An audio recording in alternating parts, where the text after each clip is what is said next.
네, 오늘 골로새서 말씀 우리 나누도록 하겠습니다. 오랜만인 것 같죠? 한 3주 만인 것 같습니다. 자, 우리는 3주 전에 빌립보서 말씀을 살펴보았습니다. 우리 한번 기억을 한번 더듬어 보시죠. 빌립보서는 한마디로 무슨 서신이었습니까? 감정으로 표현한다면 기쁨의 서신이었습니다. 기쁨의 편지. 그런데 세상적인 관점으로는 바울에게서 기쁨을 찾을 수 있는 조건이 하나도 없었습니다. 오히려 감옥에 갇혔고 또 순교할 수도 있다라고 그렇게까지 이야기하는 상황 속에서 바울은 기쁨을 이야기하고 있었습니다. 결과론적으로는 그 바울이 빌립보서를 저술한 이후에 순교하지는 않지만 바울 본인의 입장에서는 순교할 수도 있는 상황 속에서 기쁨을 말하고 있다는 거예요. 그 이유는 무엇 때문이었습니까? 바울이 그러한 어려운 가운데서도 기쁨을 말하고 있는 이유는 뭐였습니까? 하나님을 전파하는 것 때문에 자기의 믿음으로 말미암아 그리스도가 전파되니까 기쁘다 라는 것이죠. 이유가 그리스도 때문에 기뻐했습니다. 십자가 대속의 사역을 이루신 예수 그리스도의 근원이 뭘까? 바울이 궁금했고 그것을 찾았단 말이죠. 예수님 안에 있는 기쁨을 찾았고 또 그 기쁨이 바울 안에 있기 때문에 바울은 기뻐한다라고 이야기했고 똑같은 고난 속에 있는 빌립보 교인들에게 너희도 이와 같이 기뻐하라. 그래서 이 기쁨은 예수님께서 그 요한복음 17장의 대제사장적인 중보기도 사역 가운데 저와 여러분이 갖기를 바랬던 기쁨이었습니다. 저와 여러분 그 기쁨이 있으세요? 예수님께서 저와 여러분이 갖기를 바랬던 그 기쁨이 뭐라고 그랬죠? 이 세상을 지으신 하나님 아버지와 나와 온전한 연합을 이루는 기쁨, 그 기쁨입니다. 그 기쁨 지금 여러분 가운데 있으신가요? 네. 자, 이 세상의 원인 되시는, 그죠? 이 세상이 다 그로 말미암았는데 이 세상을 창조하신 그 하나님과 온전한 하나 되는 관계성 가운데서 오는 그 기쁨이 여러분 안에 있다면 이 세상에 정말 상황적인 어려움, 여러 가지 어려움을 다 극복하는 기쁨이죠. 그 기쁨은 어떤 것을 덮어버리는 한 물리적인 상황을 생각해 보세요. 아니 덮어버리는 거예요. 압도하는 거예요. 그런데 이것은 어떤 논리나 그렇다고 합니다 라는 것이 아니라 자기가 정말 그 안에 하나님과 함께하는 그 기쁨이 있다면 압도하는데요 라고 이야기하는 거죠. 압도할 수 있겠죠가 아니라, 그죠? 그냥 지금 제가 누리는 거니까. 이러한 누림의 기쁨이, 하나님과의 온전한 연합의 기쁨이 지금 저와 여러분 가운데 있는가? 없다면 바울은 그 기쁨 가지라고 이야기하는 것이고, 그죠? 그러니까 이것은 가르침의 문제가 아니라 실제의 문제라는 말씀입니다. 그 기쁨이 그런데 없다. 그래서 상황 가운데 잠식될 수밖에 없다. 그리스도인이 된 지 수년이 지났는데도 그렇다면 여러분의 기독신앙을 재점검할 필요가 있다라는 말씀입니다. 바울 서신을 통해서 우리가 생각할 수 있는 것은요, 나는 정말 그리스도를 믿는가? 그죠? 내 안에 정말 하나님과의 교제가 이루어지고 있는가? 무조건 하나님 복 주시옵소서라고 떼쓰는 기도가 아니라 이러한 잔잔한 교제에 대해서 바울은 이야기하고 있다는 말씀입니다. 자, 오늘은 골로새서 말씀입니다. 골로새서를 여러분이 읽어보셨으면 에베소서랑 많이 비슷할 거예요. 그 빌립보서 이전의 말씀이죠. 에베소서. 그래서 쌍둥이 서신이라고 합니다. 그만큼 두 서신의 관계는 밀접하고 서로 떼어놓을 수 없습니다. 우리가 한 달 전에 살펴본 에베소서는 교회론에 대해서 말하고 있었고요. 또 기독론에 대해서 말하고 있었습니다. 그런데 오늘 우리가 살펴보는 골로새서는 기독론에 대해서 아주 강하게 강조하는 서신입니다. 여러분 한번 기억 더듬어 보십시오. 굉장히 중요합니다. 바울이 교회가 무엇인지, 또 바울이 그리스도가 누구신지에 대하여 에베소서와 골로새서에서 우리에게 가르치고 있고요. 하나님께서는 당신의 섭리 가운데 성경으로 경전 가운데 포함시키셔서 저와 여러분에게 지금 말씀하고 있습니다. 바울이 교회가 무엇인지에 대해서 에베소서에서 이렇게 세 가지로 크게 이야기합니다. 교회는 그리스도의 뭐다? 몸이다. 자, 교회는 물리적인 토대장의 교회가 아니라 지금 바울이 이야기하는 겁니다. 성도가 교회입니다. 여러분이 교회입니다. 여러분이 그리스도의 몸이라고요. 우리 같이 읽겠습니다. 에베소서 1장 23절. 교회는 그의 몸이니 만물 안에서 만물을 충만하게 하시는 이의 충만함이니라. 만물을 충만케 하시는 이의 충만함이 교회이신 지금 여러분 안에 지금 가득 채워져 있습니까? 지금 바울이 이야기하는 겁니다. 교회는 그렇다라고 이야기하는 거죠.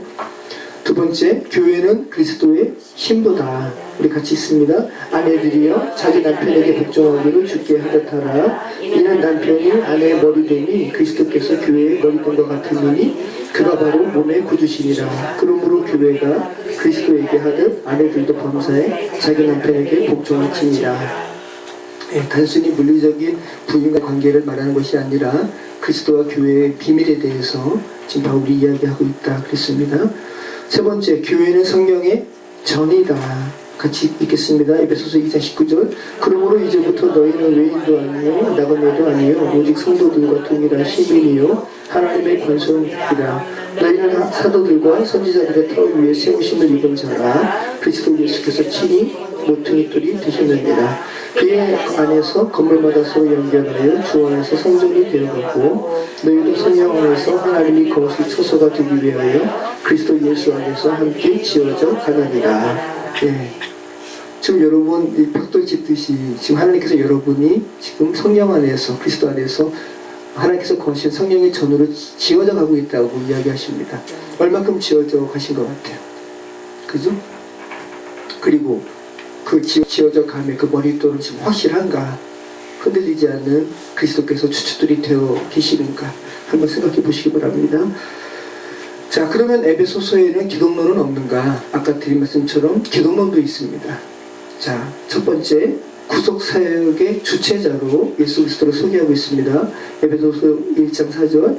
곧 창세전에 그리스도 안에서 우리를 택하사 우리로 사랑 안에서 그 앞에 거룩하고 흠이 없게 하시려고 그 기쁘신 뜻대로 우리를 예정하사 그리스도 예수를 말미암아 자기 아들들이 되게 하셨으니 이는 그가 사랑하시는 자 안에서 우리에게 거둬주시는 바 그의 은혜의 영광을 찬송하게 하려는 것이다. 우리는 그리스도 안에서 그의 은혜의 풍성함을 따라 그의 피로 말미암아 성령 곧 죄사함을 받았느니라. 네, 정확하게 이야기하죠. 우리가 구속될 수 있는 곳은 어디라고요? 그리스도 안에서 그의 은혜의 풍성함을 따라 그의 피로 말미암아 성령 곧 죄사함을 받았다. 구속사역의 주체자로서 예수 그리스도를 증거하고 있습니다. 두 번째는 예수님은 누구신가? 교회의 머리시다. 아까 교회의 몸은 누구였죠? 여러분, 교회. 근데 이제는 교회의 머리가 예수 그리스도시다. 에베소서 1장 22절. 또 만물을 그의 발 아래에 복종하게 하시고 그를 만물 위에 그의 머리로 세우셨느니라. 에베소서 2장 10절. 너희는 사도들과 선지자들의 터 위에 세우심을 입은 자라. 그리스도 예수께서 친히 모퉁이 돌이 되셨느니라. 세 번째는 죽은 자에게 소망을 갖게 하시는 분으로 예수 그리스도를 소개합니다. 에베소서 5장 14절. 그러므로 이르시기를 잠자는 위하여 깨어서 죽은 자들 가운데서 일어나라. 그리스도께서 너희에게 비추이시리라 하셨느니라. 아멘. 자, 그런데 오늘 우리가 살펴보게 되는 골로새서는 교회론보다는 기독론이 굉장히 강조되는 서신이라는 말씀입니다. 기독론이 뭘까요? 이게 이제 한자잖아요. 그리스도를 이제 한자로 하면 기독이니까. 그러니까 기독론은 예수 그리스도께서 누구신가? 도대체 그리스도가 누구신가라는 부분을 설파한 것이 기독론이라는 거죠. 그래서 아까 에베소서에서는 이렇게 이야기했고 골로새서에서는 또 바울이 어떻게 예수 그리스도를 소개하고 있는가 우리는 좀 살펴봐야 된다는 거죠. 자, 골로새서에서 이같이 기독론이 강조된다는 것은 그럼 골로새서에서 예수 그리스도가 누구신지를 바울이 가르쳐 줘야 할 만큼, 그죠? 예수 그리스도에 대한 그 믿음을 혼미케 하고 미혹해 하는 거짓 가르침이 들어왔다는 거죠. 그래서 너희 속지 말아라. 예수님은 이런 분이시라고 그리스도에 대해서 바울이 지금 이야기하고 있다는 겁니다. 자, 골로새 교회에 대해서 좀 일단 살펴볼 필요가 있는데 지도가 작게 인쇄되었지만 한번 보세요. 지금 맨 왼쪽에 있는 것은 축소한 거고 그 사진을 조금 더 확대한 것이 중간에 있는 겁니다. 여기 에베소 보이죠? 네, 에게해 사이에 그 중간에 에베소 있습니다. 그리고 그 옆에 보면은 골로새 보이죠? 제가 써놨죠. 그래서 한 160km라고 합니다. 거리가 160km 떨어져 있습니다. 에베소와 골로새 도시는. 그래서 160km가 어느 정도냐 하면 서울에서 평창, 서로는, 그리고 남으로는 서울에서 대전, 이 정도 거리입니다. 예전이지만 그래도 도보로 수일 동안에 걸어서 당도할 수 있는 거리라는 거죠. 자, 그런데 이 골로새 주변에 또 교회가, 오늘 골로새에서 나오는 교회가 있는데 바로 맨 우측에 보면은 좀 작지만 히에라볼리 있죠. 골로새 위에, 그죠? 네. 그리고 바로 근처에 라오디게아 있습니다. 가운데 라오디게아. 그래서 에베소에서 골로새는 160km 떨어져 있지만 라오디게아, 또 골로새, 또 히에라볼리, 이 세 도시는 서로 삼각형 트라이앵글로 이루어진 아주 가까운 도시입니다. 오늘 골로새서에서 라오디게아도 나오고 히에라볼리도 나오는 거예요. 그래서 골로새에서 히에라볼리는 18km, 네. 그리고 히에라볼리에서 라오디게아는 9km 떨어져 있습니다. 굉장히 가까운 거죠.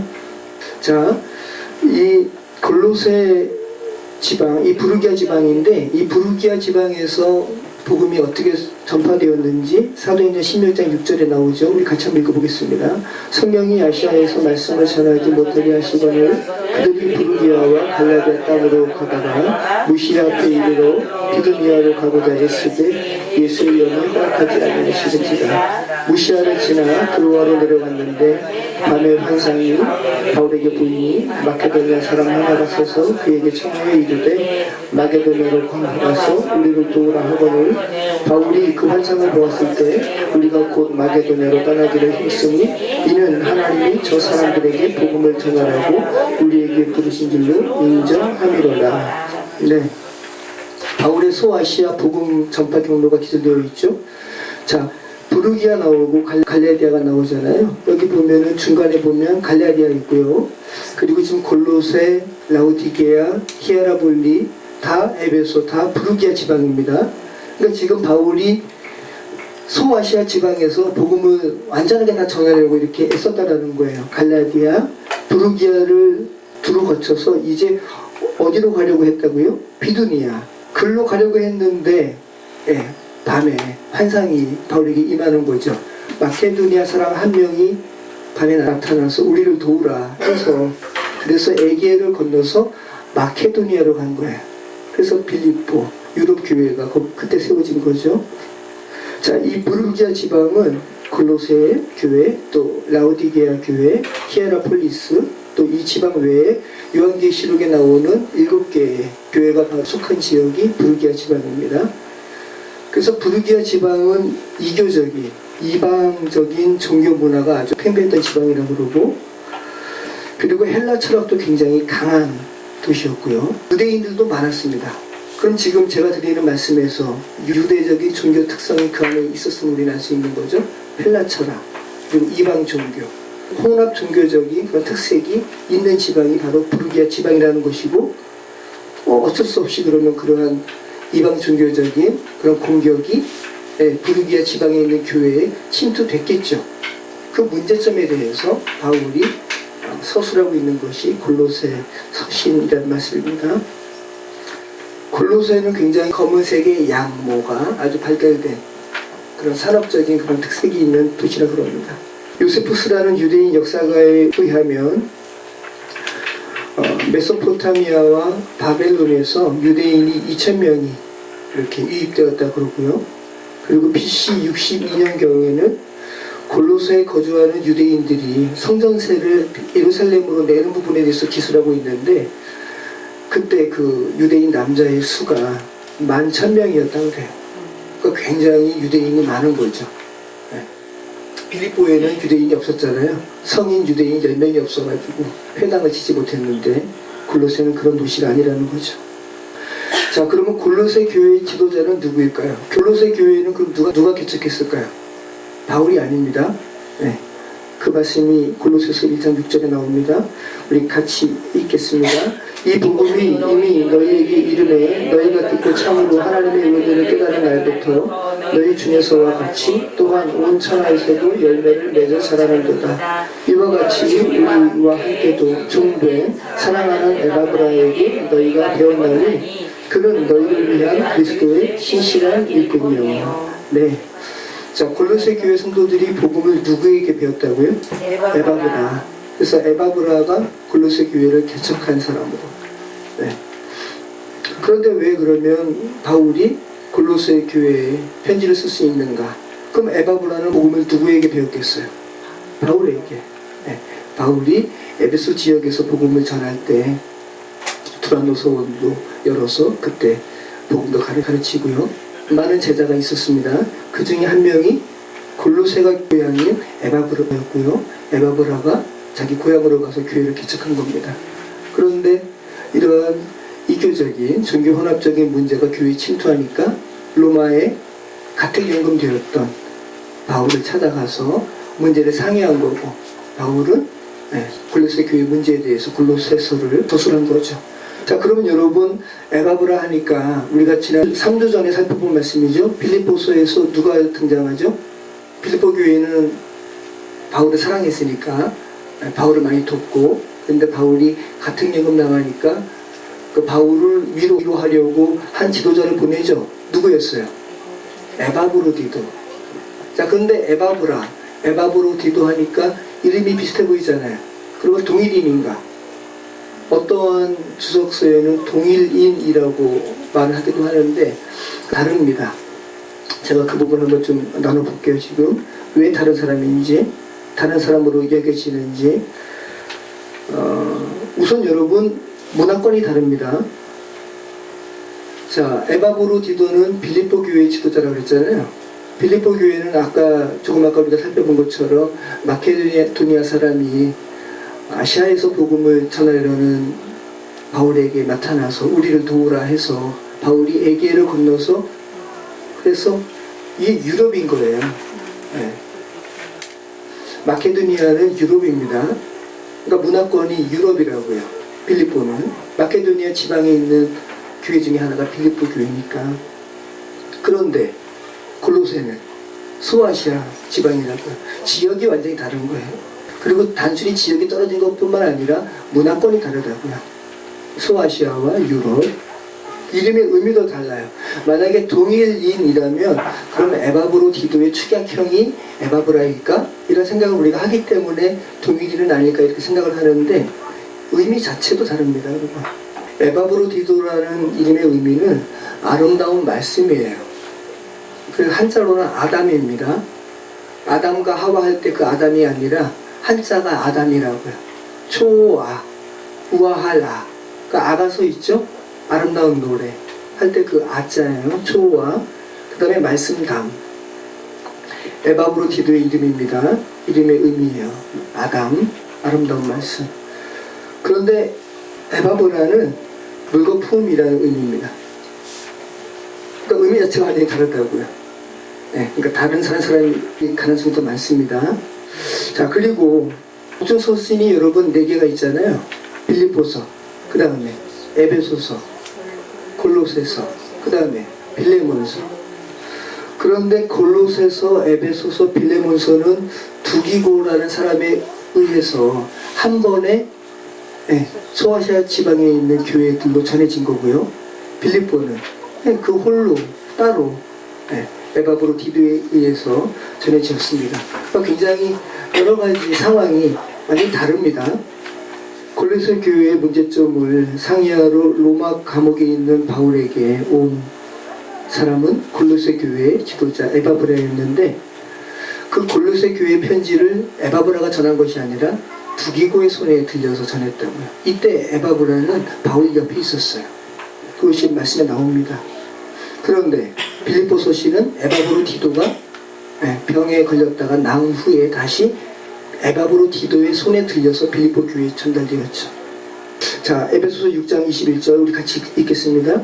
나의 사정 곧 내가 무엇을 하는지 너희에게도 알리려 하노니 사랑을 받은 형제여 주 안에서 진실한 일꾼인 두기고가 너희 모든 일을 너희에게 알리리라. 네. 자, 그럼 에베소서 말씀, 에베소서를 누가 전달했다고요? 두기고. 자, 골로새서 4장 17절 같이 읽겠습니다. 두기고가 내 사랑을 다 너희에게 알려주리니 그는 사랑받는 형제요 신실한 일꾼이요 주 안에서 함께 종된 자입니다. 내가 그를 특별히 너희에게 보내는 것은 너희로 우리 사정을 알게 하고 너희 마음을 위로하게 하려 함이라. 신실하고 사랑을 받는 형제 오네시모를 함께 보내노니 그는 너희에게서 온 사람이라. 그들이 여기 일을 다 너희에게 알려주리라. 네, 골로새서도 그러면 누구 손에 들려서 골로새 교회에 간 거예요? 두기고. 근데 이 골로새서 4장 7절 이하 말씀에 한 사람의 이름이 더 나오죠? 오네시모. 네, 오네시모는 네, 옥존 서신 중에 하나인 빌레몬서. 그래서 빌레몬은 네, 교회 이름이 아니라 사람 이름입니다. 그래서 골로새 교회의 성도일 것으로 추측을 합니다. 그리고 골로새 교회가 모인 장소가 빌레몬의 집일 것으로 추측을 합니다. 그러니까 당시에 굉장히 부유층이고. 근데 이 오네시모가 바로 빌레몬의 하인이었어요. 노예. 근데 도망쳤습니다. 도망쳐가지고 로마까지 온 거예요. 그런데 로마에서 바울을 만나고 그리스도인이 되었습니다. 네. 근데 오네시모가 완전히 다른 사람이 되었어요. 복음을 듣고. 그리고 다시 빌레몬에게 돌려보내는 거예요. 그러면 여러분 두기고 편의 에베소, 그죠? 에베소서, 또 골로새서, 빌레몬서를 이렇게 들렸지만 그럼 빌레몬에게 그 빌레몬서를 전해준 사람은 누구일까요? 두기고일까요? 아니면 오네시모일까요? 오네시모의 가능성이 많죠. 그죠? 그리고 그렇게 두기고가 소아시아 지역으로 다시 갈 때 함께 동행한 사람이 오네시모라는 것을 우리는 또 알 수 있는 거죠. 그래서 우리가 다음 주가 원래는 데살로니가 전서 말씀을 우리가 나눠야 되는데 빌레몬서를 나누도록 하겠습니다.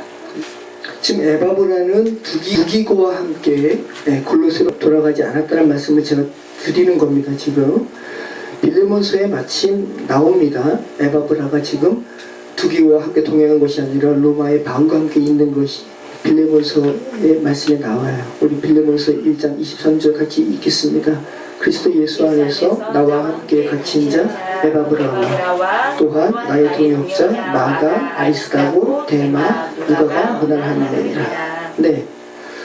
자, 빌레몬은 누구라고요? 골로새 교회의 성도라고요. 근데 그 성도에게 이야기하는 거잖아요. 당신의 지도자, 당신의 목회자 에바브라는 지금 나와 함께 있습니다 라고 이야기하는 거죠.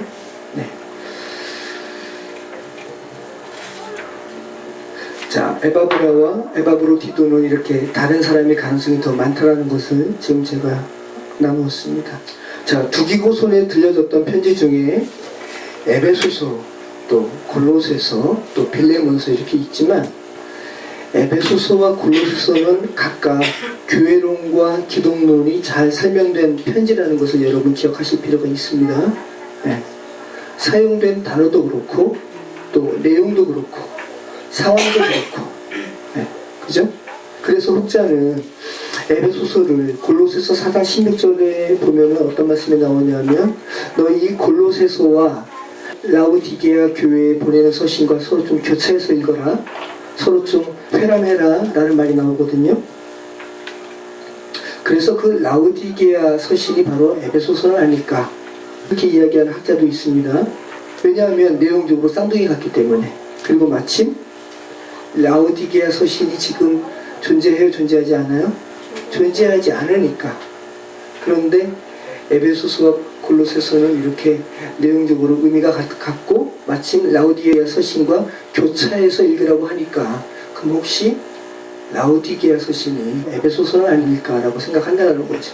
자, 그리고 아까 제가 드린 말씀 라우디게아 서신과 한번 교차해서 읽으라는 말씀이 같이 읽겠습니다. 골로새서 4장 16절 이 편지를 너희에게서 읽은 후에 라우디게아인의 교회에서도 읽게 하고 또 라우디게아로부터 오는 편지를 너희도 읽으라. 그죠? 그러니까 골로새 편지를 너희 읽은 다음에 라오디게아 교회로 보내라. 그래서 그들도 있게 하라. 그 다음에 라오디게아 교회에 보내는 서신도 너희가 읽어라. 그럼 분명한 것은 골로새 당시의 성도들은 지금 라오디게아 교회로 보내는 그 서신을 읽었겠죠. 그리고 라오디게아 교인들도 골로새 편지를 읽었겠죠. 네. 자, 그런데 마치 에베소서가 이렇게 쌍둥이같이 교회론과 기독론 또 여러 가지 상황이 비슷하기 때문에 그러면 에베소서가 라오디게아 교회에 보내는 편지는 아닐까 이렇게 생각을 했다는 거죠. 사람들이. 네, 확실하진 않으니까요. 워낙 에베소서와 골로새서의 관계성이 깊기 때문에 그렇게 주장되기도 한다는 것 정도로만 여러분 이해하시면 좋을 것 같습니다. 자, 그런데 여러분 아무튼 에베소서와 골로새서의 이 내용이 쌍둥이처럼 느껴지는 것은 어찌 보면 당연합니다. 왜 그렇습니까, 여러분? 교회의 머리가 그리스도고 예수 그리스도의 몸이 교회니까 서로 같은 한 몸이니까, 그래서 각각의 그 강조점을 띈 서신이 쌍둥이같이 읽혀지는 것은 너무나 당연한 거죠. 구조는 골로새서 구조는 다음과 같습니다. 1장, 2장은 그리스도의 우월성에 대해서 교리적으로 이렇게 그리스도가 누구신지 알아 라고 이렇게 권면하고 설명하고 있고, 3장, 4장은 그러한 그리스도를 머리로 삼은 너희들아 이제 어떻게 살아라 라고 삶의 실천적인 부분을 나누고 있다는 거죠.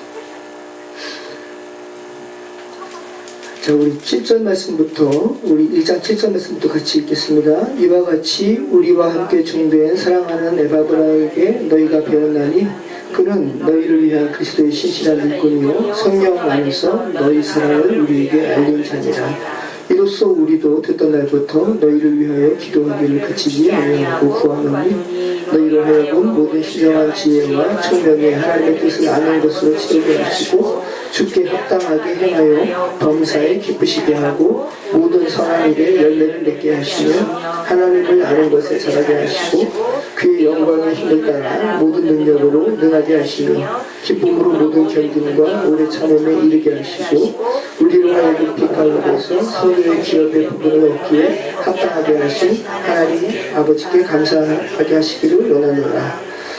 그가 우리를 흑암의 권세에서 건져내사 그의 사랑의 아들로 옮기셨으니. 네. 자, 과거 시제로 이야기하고 있어요. 과거 시제로 그가 우리를 흑암의 권세에서 건져내셨다. 예수님께서 우리를 흑암의 권세에서 건져내셨다. 이 건져내사라는 말이 과거 시제라는 거예요. 그러니까 완료되었다라는 거죠. 네. 그 다음에 그렇게 건져내신 후에 우리를 어디로 옮기셨다고요? 사랑의 아들로 옮기셨으니. 이것도 과거 시제입니다. 그러니까 완료된 거예요. 그러니까 지금 바울이 당시에, 지금도 북한은 북한 정권의 허락이 아니면 이동을 못하죠. 그죠? 네. 여행증도 있어야 되잖아요. 어디에서 어디로 여행하려면 북한 당국의 허가증을 받아서 이동한단 말이죠. 근데 아예 단순히 여행 정도가 아니라 아예 거주지 자체를 옮기는 것은 당시의 고대 근동은 지배자들에 의해서 그렇게 옮겨졌다라는 거야. 아까 그 바벨론에 있는 유대인들이 골로새 지역으로 2,000명이 유입됐다고 하는 부분도 그런 거죠. 그죠? 바울이 지금 그런 부분을 배경으로 지금 이야기하는 겁니다. 고대 근동의 사람들은 권세 있는 사람 통치자들에 의해서 고향에서 떠남을 당하고 또 다른 곳에 정착하게 되었다라는 거예요. 까레이스키, 고려인들도 그런 거잖아요. 그죠? 시베리아고. 자, 바울의 13절의 기술. 네, 우리가 사랑의 아들의 나라로 옮기셨다라고 이야기하는 바울의 이 서술은 이러한 배경을 담은 말이라는 거예요. 출애굽 때 바로의 권세에서 눌렸던 이스라엘 백성들이 누구의 용도를 따라서 홍해를 건너게 되고 하나님의 나라로 인도함을 받아요? 모세에 의해서. 그죠? 그렇게 출애굽했던 것처럼 너희도 이제 예수님에 의해서 사랑의 아들의 나라로 옮겨졌다. 사랑의 아들의 권세를 받는 백성으로 그 신분이 바뀌어졌다. 이 골로새서가 이야기하는 핵심은 신분입니다, 여러분. 너희가 완전히 바뀌어졌다, 신분상으로. 너희는 이제 사탄의 지배하에 있지 않는 존재가 되었다. 새로운 피조물이 되었다. 희년이 선포되었다. 자유롭게 되었다. 성경에서 누차 등장하는 이 구원의 서술을 이 골로새서에서는 바울이 장소의 이동으로 말하고 있다는 거예요. 누구의 권세 아래 있다라는 표현으로 지금 바꿔서 말하고 있다는 겁니다.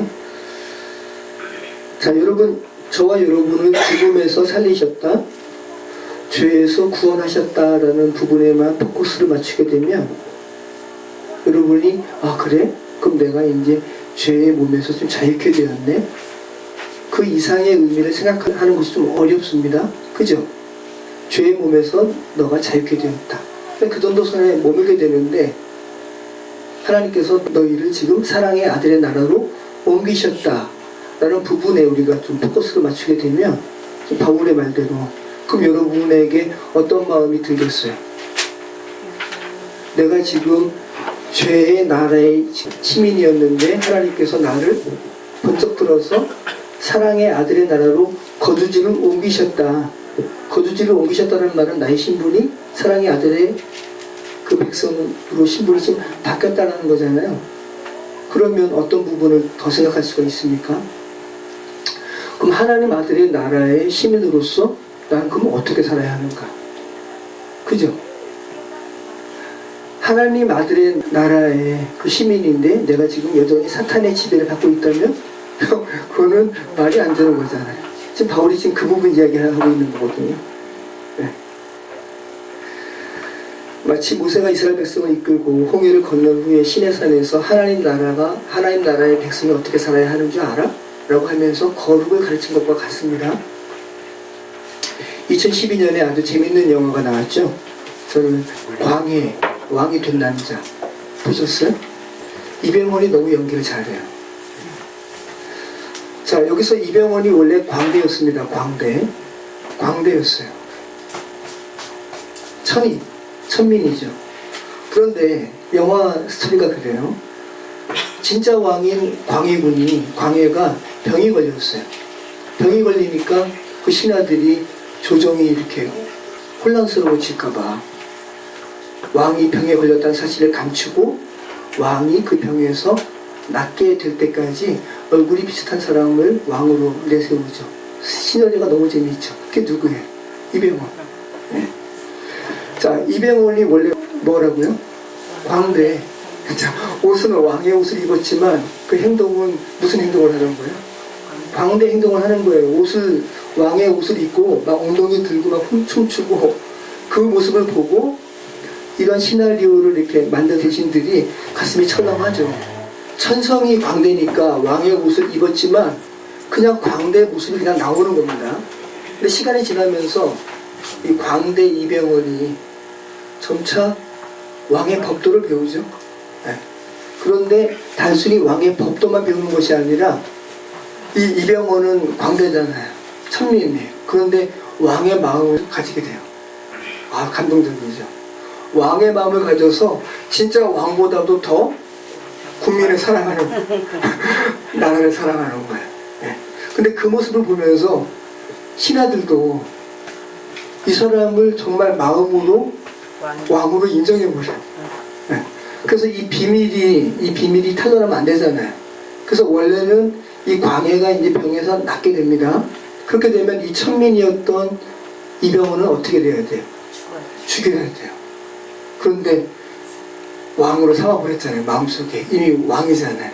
그래서 죽이지 않고 그냥 이렇게 살려보내죠. 그러면서 대신에 제가 막 소리를 끼치네. 네.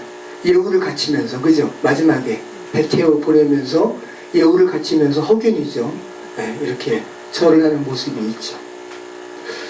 자, 여러분, 지금 이 말씀을 지금 제가 하는 겁니다. 영화에서 정말 왕의 심정을 가져버린 이 이병헌. 근데 신분은 바뀌지가 않았어요. 안타깝게. 천민 그대로였습니다. 물론 신하들이 그것을 너무 좋게 여겨서 죽이지는 않고 서민의 신분, 그 자유의 몸이 되어서 이렇게 궁궐에서 나가긴 하지만 지금 바울이 이야기하는 거예요. 여러분은 지금 사랑의 아들의 나라로 옮겨졌다라고 이야기하는 거예요. 너희가 지금 신분 광대 그대로인데 옷만 사랑의 아들의 나라의 신분의 옷을 입은 것이 아니라 완전히 너희의 지위와 너희의 자격이 신분이 바뀌었다라고 이야기하는 거죠. 지금 제가 광대 이야기해도 막 이렇게 소름 끼치는데 여러분이 그 사실을 정말로 인지한다면 그렇게 이 세상을 그렇게 실패자처럼 작은 어려움에도 그렇게 아쉬워하면서 신음소리 내면서 사시는 것은 하나님 보시기에 너무 안타까운 거죠. 야, 내가 너희 그렇게 살라고 지금 사랑의 아들의 나라로 옮긴 거 아닌데, 그죠? 이해되시죠? 네. 자, 그리고 골로새서 1장 14절부터 20절 말씀에는 빌립보서에서 나오는 그리스도 창가처럼 또 하나의 당시의 찬송 신은 아닐까. 초대교회에서 음은 사라졌지만, 음은 지금까지 남아있지 않지만 혹시 이 가사에 어떠한 음이 붙여져서 하나님께 예배했던 찬송신은 아닐까라는 부분을 또 바울이 인용을 한 건지 알 수 없지만 학자들은 찬송시라고 이야기하는 부분이 있습니다.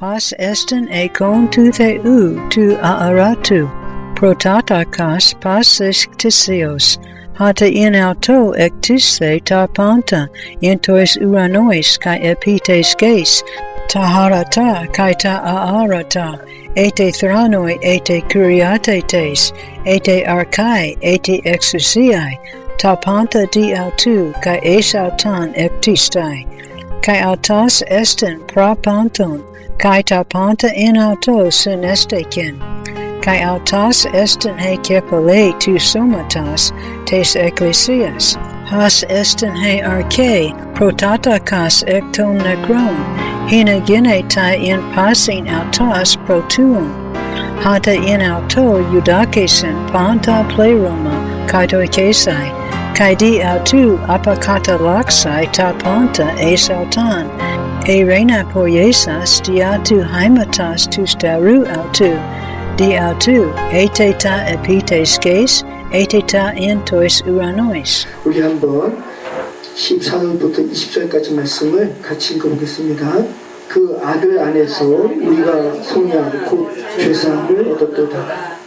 그는 보이지 아니하는 하나님의 형상이시요 모든 피조물보다 먼저 나신 이시니 만물이 그에게서 창조되되 하늘과 땅에서 보이는 것들과 보이지 않는 것들과 혹은 왕권들이나 주권들이나 통치자들이나 권세들이나 만물이 다 그로 말미암고 그를 위하여 창조되었고 또한 그가 만물보다 먼저 계시고 만물이 그 안에 함께 섰느니라.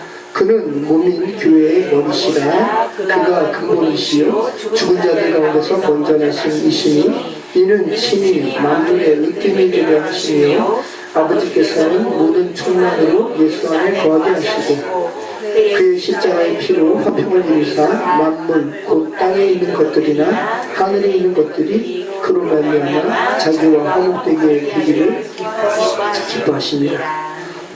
빌립보서에서 나오는 그리스도 창가처럼 이것도 그리스도를 높이는 창가는 아닐까라고 생각을 한다는 거죠.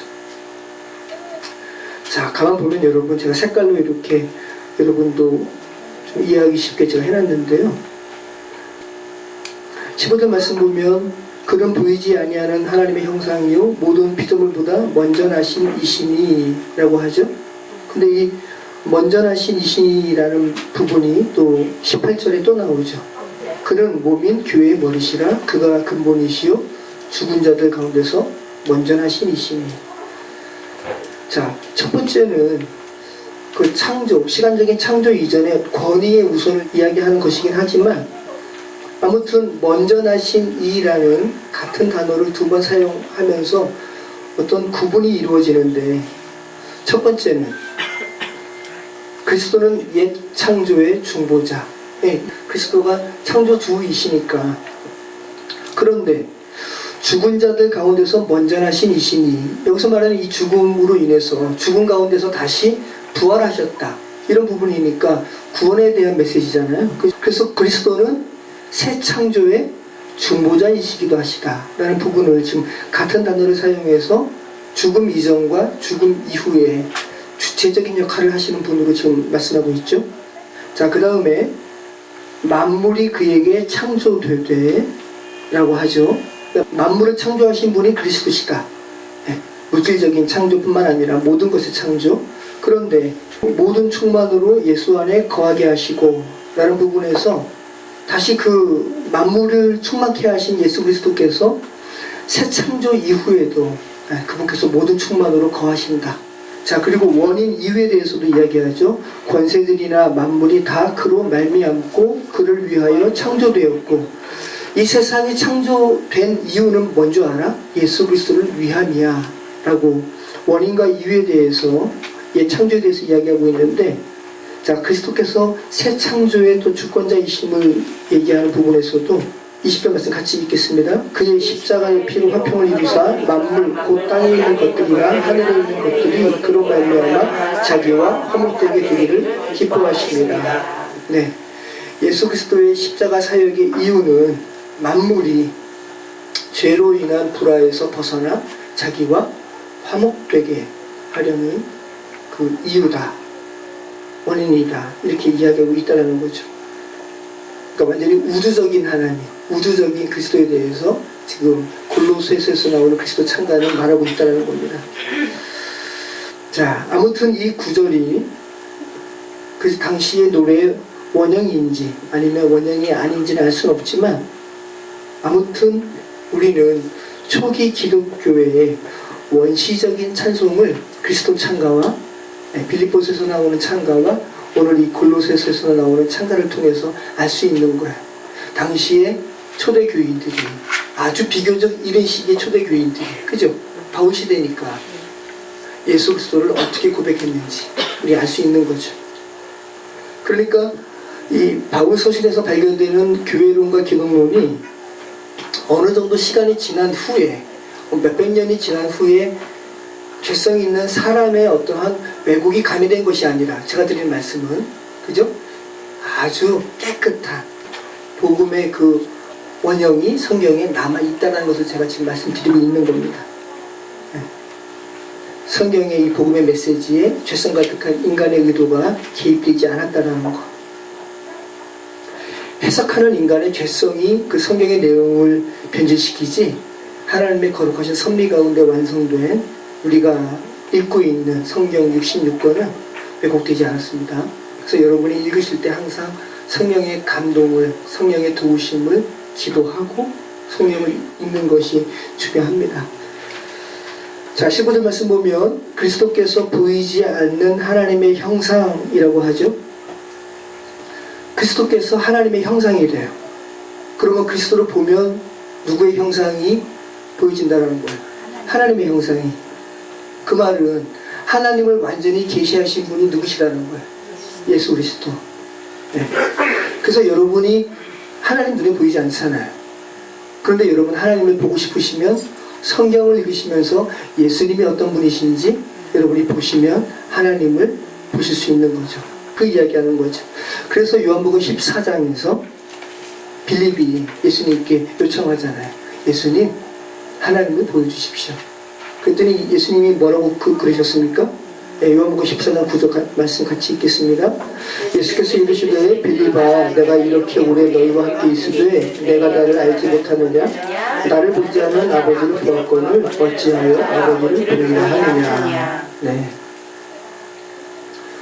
참 감사한 말씀이죠.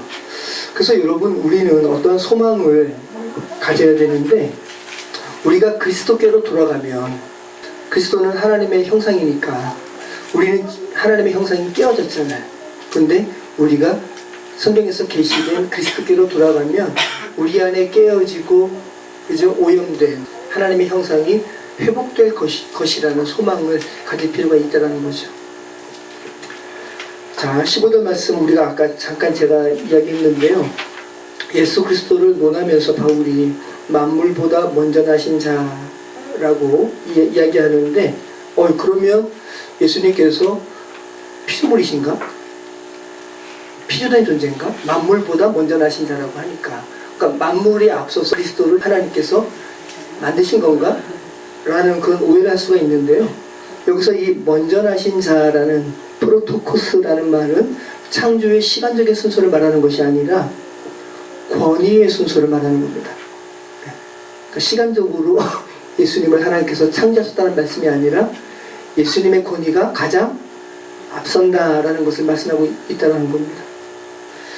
자, 그리스도는 이 골로새서에서 나오는 그리스도 창가를 통해서 우리가 알 수 있는 것은 그리스도는 만물을 나게 하신 뭡니까? 원인입니다. 원인. 그리고 만물을 존재케 하신 목적 되십니다. 자, 그러면 여러분의 삶이 아무렇게나 이 땅 가운데 우연히 존재하는 것이 아니라면, 그죠? 어떤 목적이 있게 지어졌다면, 그럼 여러분의 삶이 가장 아름답게 완성되려면 여러분의 삶에 어떤 분이 제외되어서는 안 되죠? 누구셔요? 그리스도께서 제외되면 안 되죠.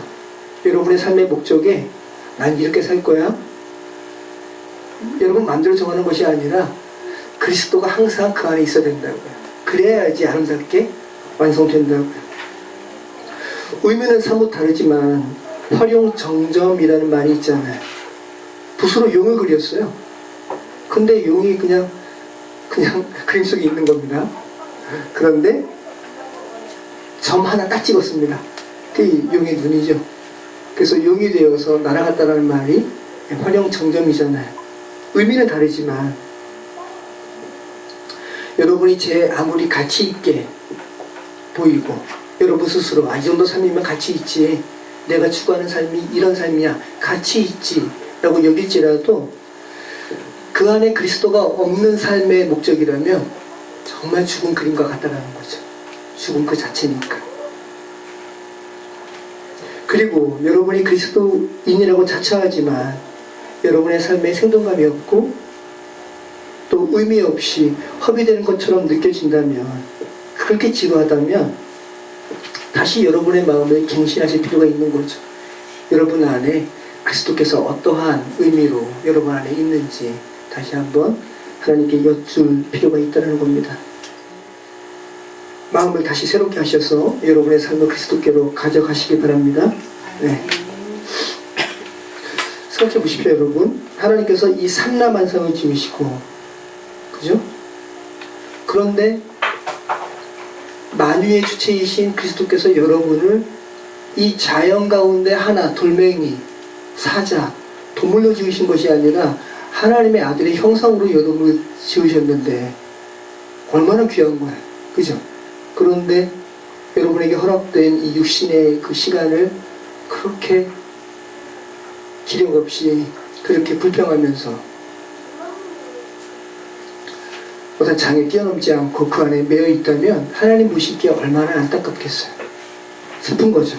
자, 그리고 골로새서 2장 1절부터는 교회를 공격하는 것에 대해서 나옵니다. 우리 같이 한번 읽어보겠습니다. 내가 너희와 라오디게아에 있는 자들과 무릇 내 육신의 얼굴을 보지 못한 자들을 위하여 얼마나 힘쓰는지 너희가 알기를 원하노니, 이는 그들로 마음의 위안을 받고 사랑 안에서 연합하여 확실한 이해의 모든 풍성함과 하나님의 비밀인 그리스도를 깨닫게 하려 하느니 그 안에는 지혜와 지식의 모든 보화가 감추어져 있느니라.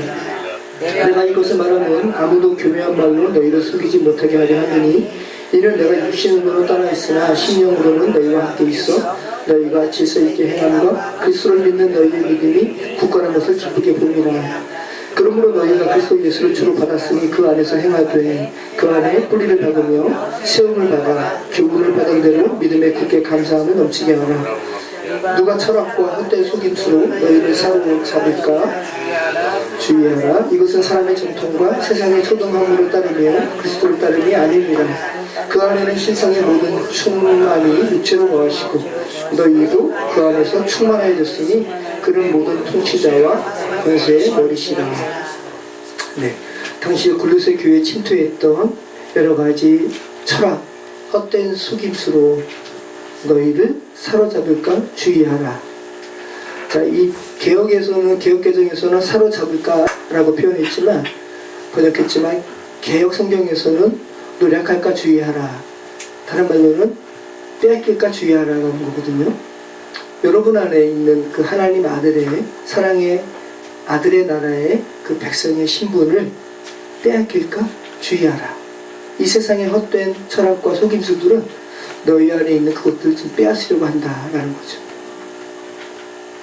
쉴라 고게요라는 말입니다.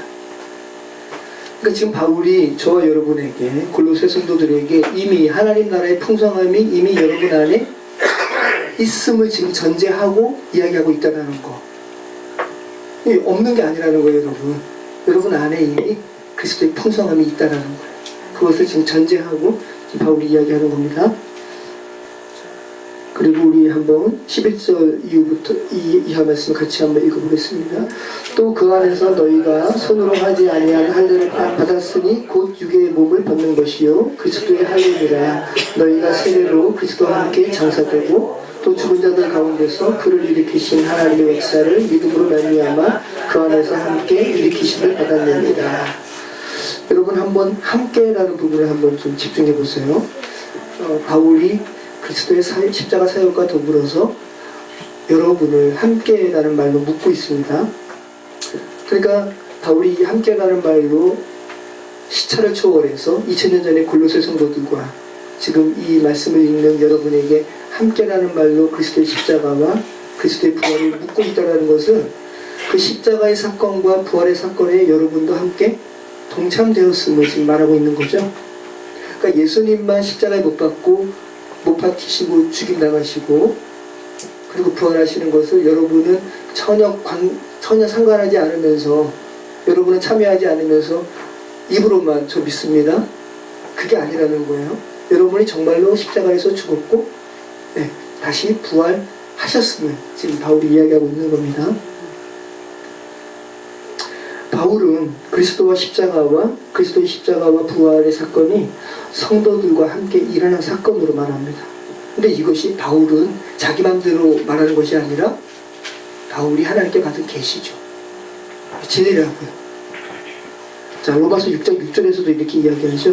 우리가 알거니와 우리의 옛사람이 예수와 함께 십자가에 못 박힌 것은 죄의 몸이 죽어 다시는 우리가 죄에게 종노릇하지 아니하려 함이니. 여러분의 옛사람이 십자가와 함께, 예수와 함께 십자가에 못 박혔다라고 이야기하는 거죠. 갈라디아서 5장 14절 그리스도 예수의 사람들은 육체와 함께 그 정욕과 탐심을 십자가에 못 박았느니라. 그래서 이 바울이 함께라는 말을 하는 것은 예전에 십자가형에는 이러한 십자가형도 있었대요. 한 사람을 죽이기 위해서 이미 죽은 사람과 십자가에 같이 얼굴을 포개서 묶어놓는 겁니다. 이게 사형의 또 하나의 형태였다는 거죠. 결국은 그 사람 어떻게 될까요? 그 죽은 사람과 함께 죽게 되는 거죠. 지금 그 부분, 지금 아마 바울은 당연히 그 당시의 사람이기 때문에 이 함께라는 말에 그런 부분도 다 지금 내포하면서 말을 하고 있는 거죠. 예수님은 십자가에 못 박히시고 또 여러분은 말로만 그 십자가의 고통에 공감함으로 끝나는 것이 아니라는 거예요. 연합을 이야기하고 있어요. 비록 대표적으로 그분이 죄 자체가 되셔서 죽으신 그 죽으심과 또 장사됨과 부활에 바울이 말하는 바는 너희도 참여했다라는 것을 지금 말씀하고 있다는 거죠. 근데 이것이 참 신비죠. 정말 신비인 것 같아요. 저도 설교를 하느라고 이것을 문장으로 쓰지만 참 신비죠. 그래서 바울은 그리스도의 신비라고 이야기하는 거잖아요. 비밀이라고 이야기하는 거잖아요. 어떻게 내가 당한 사건이 아닌데, 그죠? 어떻게 그 사건을 내가 당한 사건으로 여길 수가 있는가? 이 신비죠. 그래서 이것은 말로 설명할 수 있는 성질이 아니라 정말 그 사건, 십자가 사건이 여러분에게 일어났으면 이것은 말로 설명할 수 있는 게 아니죠. 맞아요, 그 사건 내 사건입니다 라고 이야기하는 거죠. 이야기할 수 있는 거죠. 그래서 바울이 과거형으로 이미 완료된 것으로 이루어진 일로 말하고 있는 겁니다. 십자가 사건과 부활의 사건을.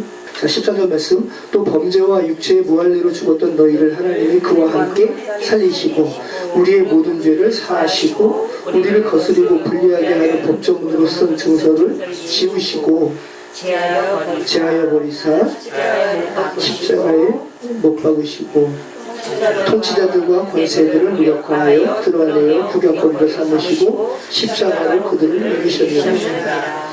복음 그 자체입니다. 바울이 이것을 쓴 것은, 이 내용은 복음 그 자체예요.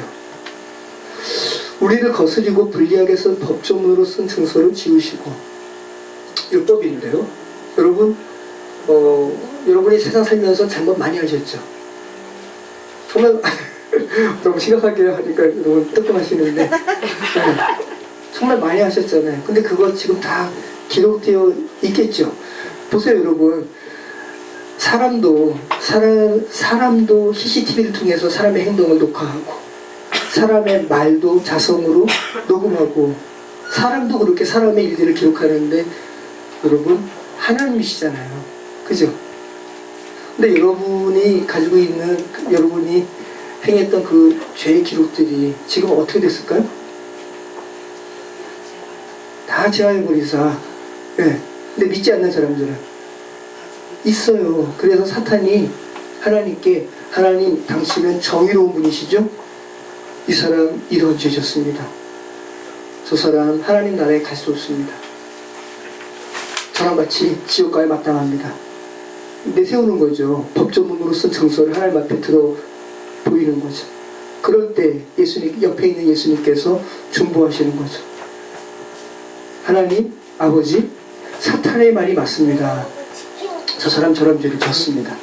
그런데 저 사람 나와 함께 십자가에서 내가 죄가 되어서 죽은 그 십자가에 동참했습니다. 라고 우리를 중보하시는 거예요. 그죠? 그 부분을 지금 바울이 당시에, 바울은 로마 교회에는 로마는 법에 두시니까 이 당시에는 법이 발달됐단 말이죠. 당시의 단어로 표현하고 있는 거죠.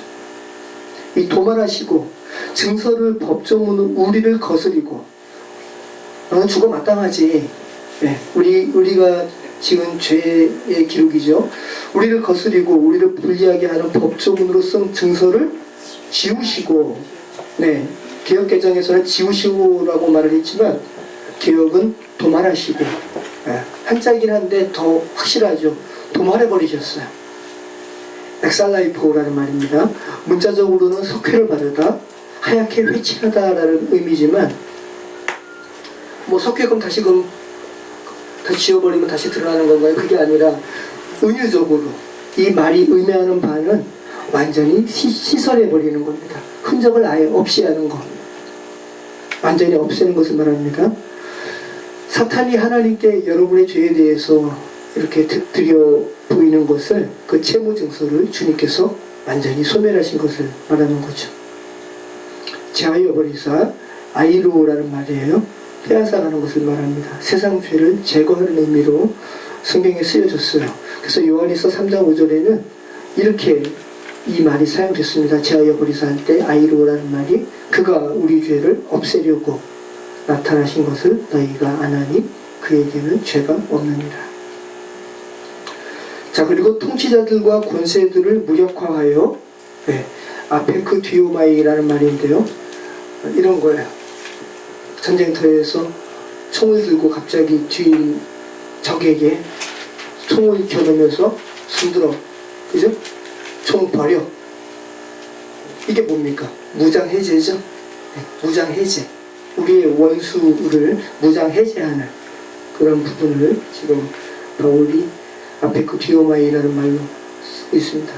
그리고 드러내어 구경거리로 삼으시고, 이거는 이제 적들이 포로가 된 겁니다. 그리고 이제 아군들에게 모멸당하는 그런 모습이죠. 그러니까 완전한 승리를 이야기하는 거예요.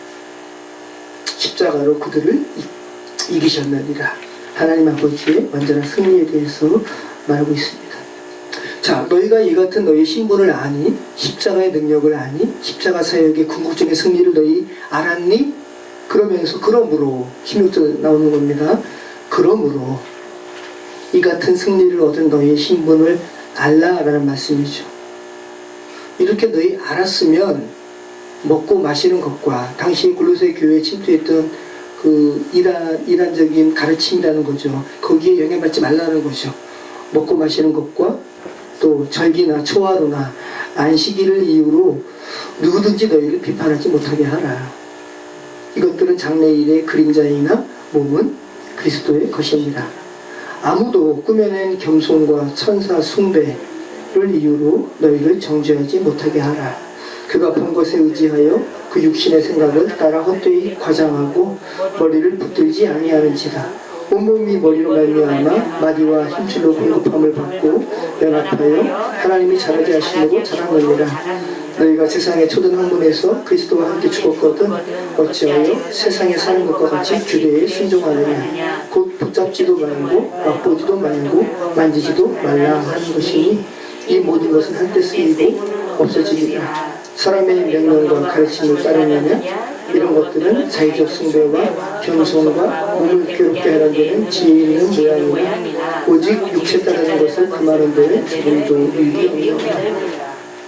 그래서 이 부분은 다 당시에 골로새 교회에 침투했던 이러한 사설들의 행태를 지금 이야기하는 거예요. 당시에 천사를 숭배했습니다. 네. 당시에 영지주의 이단들은 어떻게 그러니까 몸을 굉장히 천하게 보기 때문에 그 그리스도께서 몸으로 오셨다면 완전한 하나님이 아니라고 폄하하고요. 그리고 네, 그 하나님과 다가가기 위해서는 중간에 네 개체들이 필요하지 천사라고 이야기하는 그 천사를 섬겼다는 거죠. 지금 바울이 그것을 공격하는 겁니다. 그리고 곧 붙잡지도 말고 맛보지도 말고 만지지도 말라 하는 것이니 이게 무슨 말인지 모르겠는데 당시에 이 가로로 쳐 있잖아요. 그 당시에 이단자들이 이런 구호를 외쳤다라는 거예요. 지금 바울이 그 공격하면서 지금 이렇게 비판하고 있는 겁니다. 자, 다시 한번 그러므로 너희 이제 그렇게 십자가 사역과 너희 신분을 알았니? 그러므로 너희가 그리스도와 함께 다시 살리심을 받았으면 위의 것을 찾으라. 거기는 그리스도께서 하나님 우편에 앉아 계시니라. 위의 것을 생각하고 땅의 것을 생각하지 말라. 이는 너희가 죽었고 너희 생명이 그리스도와 함께 하나님 안에 감추었습니다. 우리의 생명이신 그리스도께서 나타나실 그때에 너희도 그와 함께 영광 중에 나타나리라. 네, 계속 함께라는 말을 쓰고 있죠. 자, 5절 말씀 잠깐 우리 같이 보겠습니다. 그러므로 땅에 있는 지체를 죽이라.